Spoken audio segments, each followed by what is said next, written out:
Dada, ni furaha iliyoje.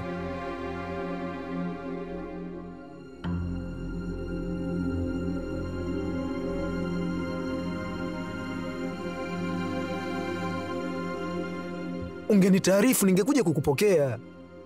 We Anuji, ni nani huyo? Baba. Puja mwanangu, ni wewe? Aisee, hii ni surprise. Na kwa nini umeloa? Nenda ukabadilishe, vinginevyo utaugua. Puja.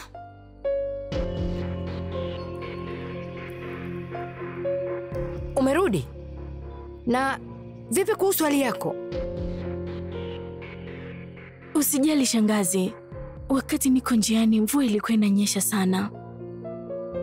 Ngoja nikabadilishe nguo. Na hizi nguo?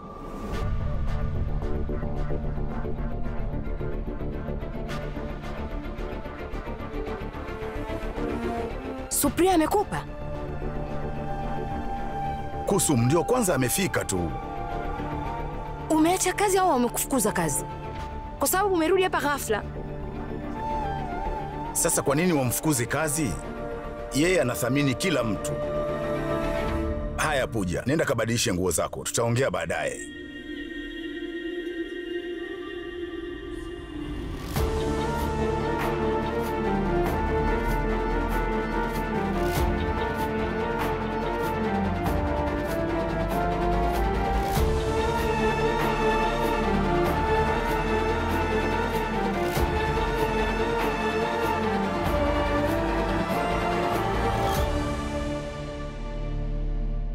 Yule msichana anadharau sana. Nitamwambia shangazi amwadabishe. Hamjambo vijana. Jamani, mbona mmerudi leo hii? Nadhani hiyo sherehe ya siku ya kuzaliwa ilikuwa ovyo, eh? Mama, kaka alipigiwa simu tokea shambani. Ikabidi tuondoke.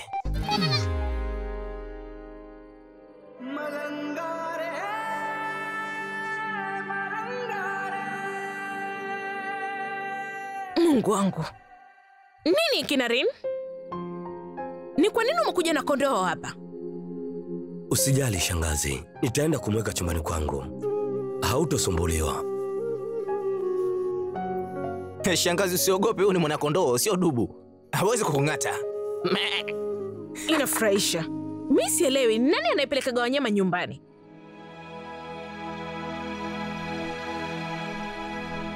Ukweli mama wa kondoo alipotea toka shambani na hajarudi.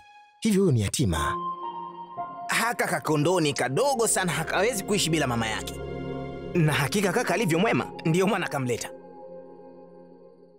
Yaani kondoo huyu ni mzuri. Alizaliwa mwezi uliopita, si ndio? Ndiyo mama, nilimuona akizaliwa. Kaka, unaonaje kama jukumu hili la kumlea ungempatia Puja? Kwa sababu hata hivyo una mambo mengi sana ya kufanya, si ndio? Lakini mpaka sasa hivi kwa nini Puja hataki kuingia ndani?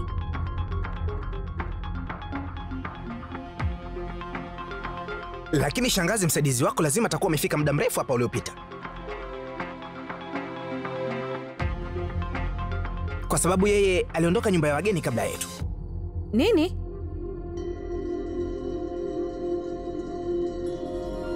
Sikiliza Su, yeye ameondoka tu. Hata wewe mwenyewe hajakutaarifu.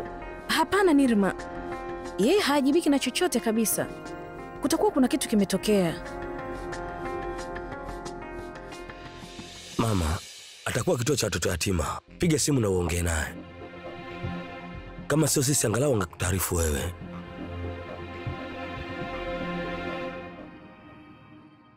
Kwa nini Puja ameondoka bila kutoa taarifa?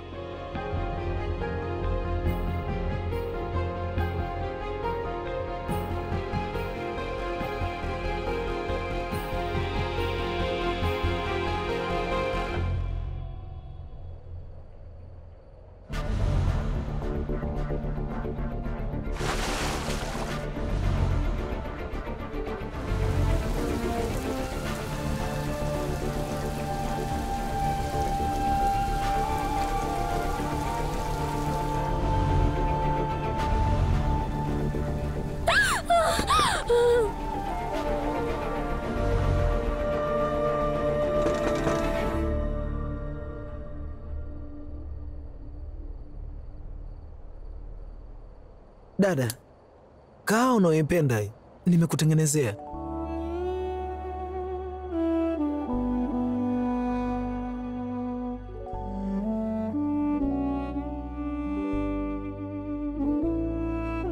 Uko sawa dada? Nini? Ndiyo, niko sawa kabisa. Alafu, kwa nini haujagundua kama hakuna sukari katika kahawa yako?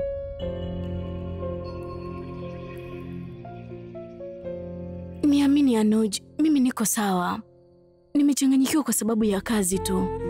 Lakini niamini, mimi niko sawa kabisa. Na kuhusu sukari, nimekuwa na ufahamu wa kiafya siku hizi. Lazima kuna kitu kimetokea. Vinginevyo Pooja asingeondoka.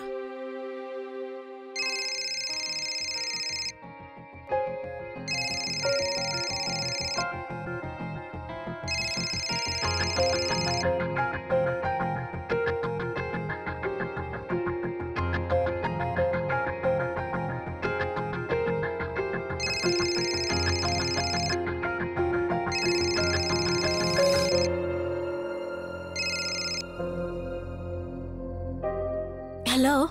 Pooja, binti yangu uko wapi? Je, uko sawa? Shangazi, nimerudi nyumbani. Nini? Umeenda nyumbani? Mafichoni? Kila kitu kipo sawa huko? Niambie Pooja, ongea. Hello?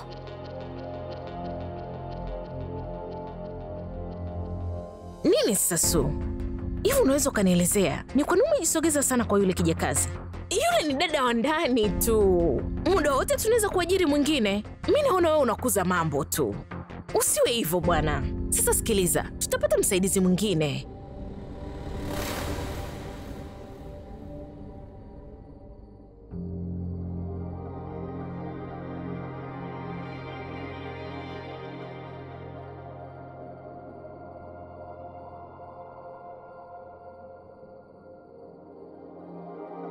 Chukua.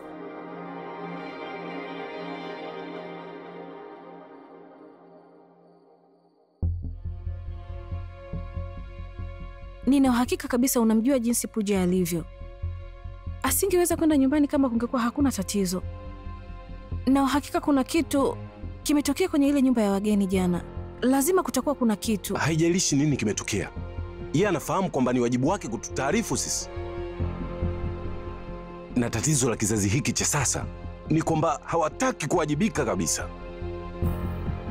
Na tafadhali, na kuomba uwe mkali sana kwa Pooja.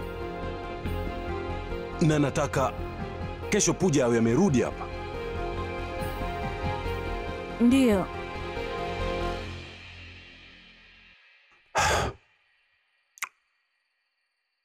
Sikiliza Supriya, najua kwamba una udhaifu mkubwa sana kwa Pooja.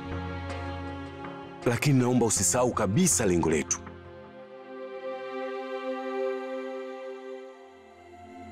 Wakati huu nimefaulu kuhusu Naren, na siwezi kukubali kushindwa tena.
Pooja? Shangazi, Pooja hapa. Samahani kwa kuondoka bila taarifa, lakini mimi sitoweza tena kuendelea na kazi. Tafadhali usiniulize sababu. Wewe ni mama, unaweza kuumia kwa kujua sababu, na sitaki kuvunja uaminifu kwa mama.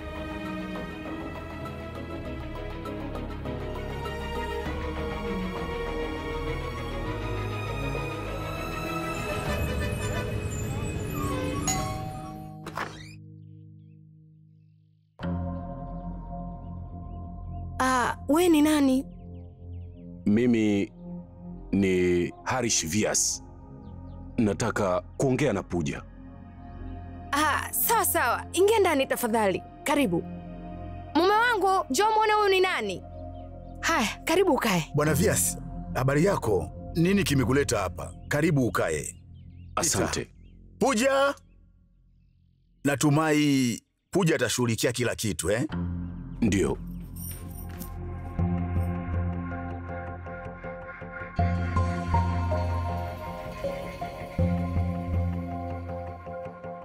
Habari mkuu. Ningependa kuzungumza na Pooja kama kwa dakika 5 tafadhali. Tukiwa peke yetu.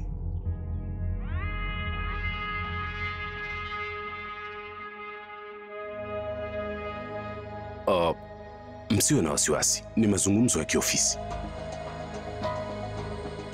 Lakini kama mna pingamizi, hamna shida, nitazungumza naye hapa hapa. Hapana kaka, sisi hatuna shida.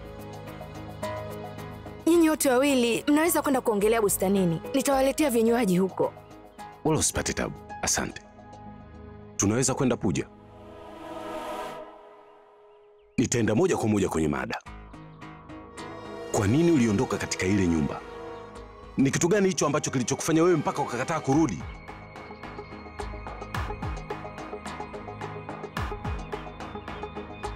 Pooja, acha kukaa kimya, nataka majibu ya maswali yangu. Labda kama unataka kuacha kazi na ndo unatoa sababu, Hebu sema, ni nini sababu? Kwa sababu niliondoka tu bila taarifa, hivyo sichukulie kama ni udhaifu wangu. Mimi najiheshimu sana, sihitaji kutoa visingizio. Unataka kusema nini? Acha kurefusha mada. Unajua nini? Haijalishi chochote. Hakuna mtu yote mwenye haki ya kunikosea heshima. Niambie nini kilichotokea Pooja?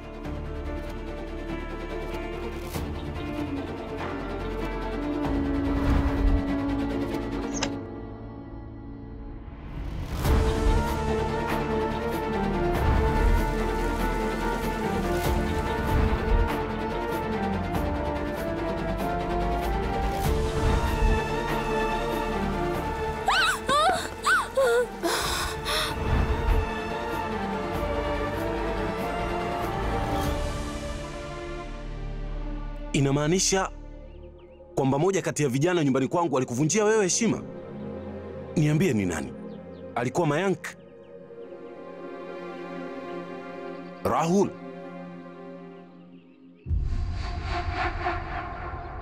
Unataka kuniambia aliyefanya hivyo alikuwa ni Naren?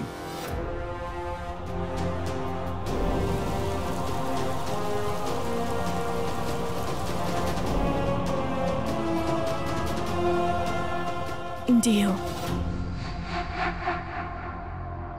Una uhakika gani? Una uhakika gani kama ni yeye? Hivi una uhakika na unachokisema wewe? Unathubutu vipi kuioji tabia ya mwanangu? Niambie, unathubutu vipi? Naren ni mwanangu Pooja. Acha leo nikwambie kwa uwazi. Mwanangu hawezi kufanya kitu cha kijinga namna hiyo. Kamwe hawezi. Wewe unaniongopea. Nakiri kwamba baadhi ya tabia zake zinaudhi na zinakera kabisa. Lakini mwanangu anaweza kutofautisha kati ya zuri na baya.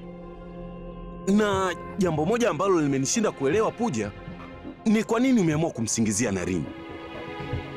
Au labda itakuwa pesa ndo imeanza kukubadilisha? Tafadhali mkuu, lakini pesa kwangu sio kila kitu.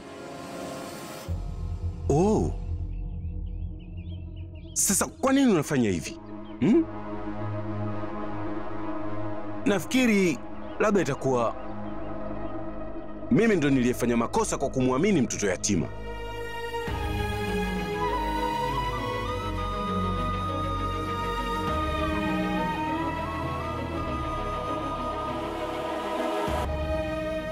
Na kama ungekuwa umelelewa vizuri, basi usingekuwa unasema uongo wa kiasi hiko.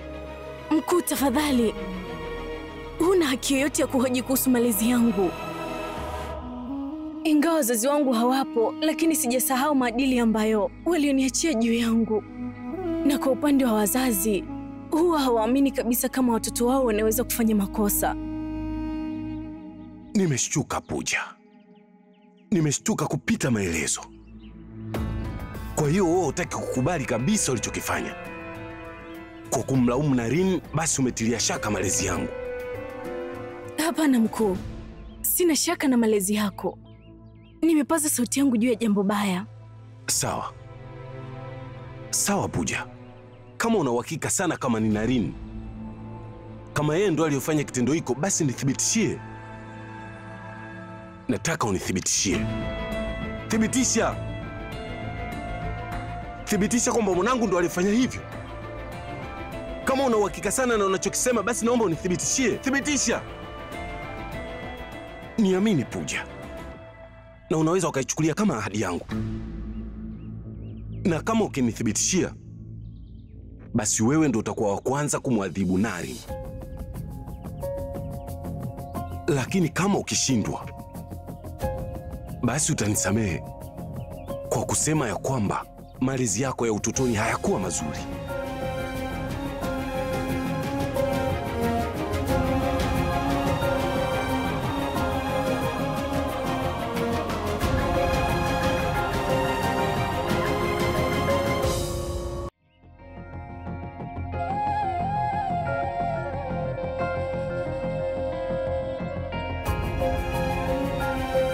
Tayari nimeshapata jibu langu Pooja.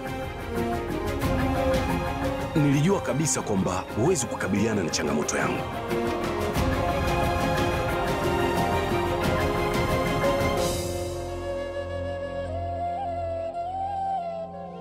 Mkuu, mimi nimekubaliana na wewe.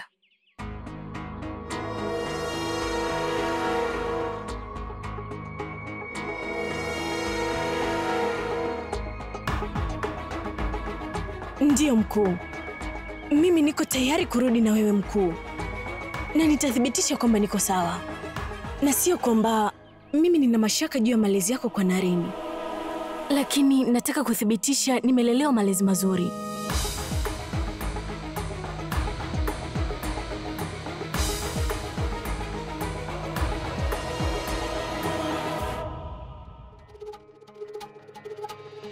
Wengine wanasema kila kitu katika haya maisha kimepangwa tangu zamani. Wengine wanasema karma yetu huathiri maisha yetu. Basi kwa nini kila mtu analaumu malezi yao?